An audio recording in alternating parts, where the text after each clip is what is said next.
Real estate's exploded. Cardone Capital has raised over $100 million since I left here. Wow, okay. So a lot of stuff has happened. We got rid of the old plane, bought a new plane. Tell me about that. Gulfstream 550. Why the G550? Well, it was the end of the year. It was December the 10th. And my accountant called me and said, hey man, you got a big tax problem this year.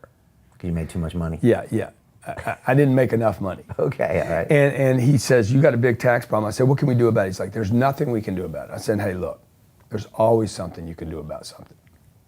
And I hung up on him. And I called Sherry, my COO, and I said, look, this guy said there's nothing we can do about it. We owe X. And she's like, oh my God, I can't believe that. I said, well, we have the money. It's not a problem. I said, so look, we can give the money away and not pay the IRS. We could spend the money on equipment, material. Like I could prepay a bunch of expenses. I could prepay office I'm a very creative person when it comes to not paying taxes. I do not want to pay taxes this year. Right, who does? Nobody does, but most people don't admit this. Right, and most people pay too much taxes. It's the single biggest expense, and people don't even know it. Exactly. Right. And most people don't have enough surplus money to play the tax game the way it's built. Right, by having their own companies and... Companies, LLCs, right. Or I'm like, let me check something out. So I went and did some research on buying a jet.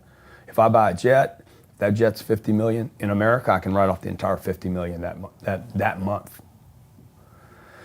So I called Gulfstream up. I said, hey, you guys have a Gulfstream 550 or a 650 for sale. I'm interested in a jet. I got to take delivery by the end of the year. And they're like, we don't keep jets around. We're everything we have, we can't deliver a plane to you for 2 years. I said, okay, I hung up. I knew Gulfstream was what I wanted to buy. Called my accounting department. I said, send Gulfstream a check for X. And called the guy back. I said, hey, Rick, I know you guys said you don't have a plane available, but I want you to call your accounting department. I sent a little gift to you. Call me back when you get the gift, right? Calls me back. He's like, fuck, I've been doing this for 30 years. Nobody's ever done that. Coca-Cola, General Electric, no company. And you're just a guy, right? He's like, nobody's ever sent me a check prepaid for a plane. He said, I'll get busy finding you a plane. 14 days later, we took delivery of a plane. I flew it 2 hours. That's all I'm required to do by the IRS code. I had to take one flight in it, give it back to them. They kept it for another 6 months to demo their clients in.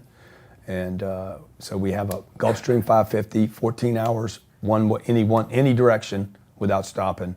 I can go from London all the way to Los Angeles, nonstop. Which fits in with this global strategy of yours. Yeah, exactly. I want to talk about. Now, spending $50 million on a plane, I reckon it costs you under $2 million to keep that thing in the air. It costs about $3 million to keep it. Every year. Yeah. With Now, and by the way, I'm I'm not bragging when I say I'm doing this. Hopefully people find this inspirational and they don't think that I'm just an arrogant, cocky, listen to him bragging about his jet. I'm just telling you, like it is smarter.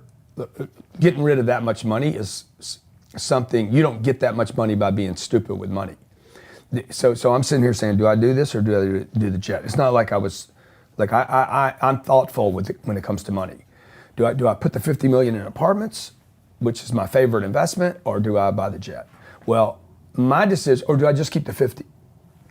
And my decision to get rid of 50, to own the jet, is that it can connect me with the world. It can help me meet people.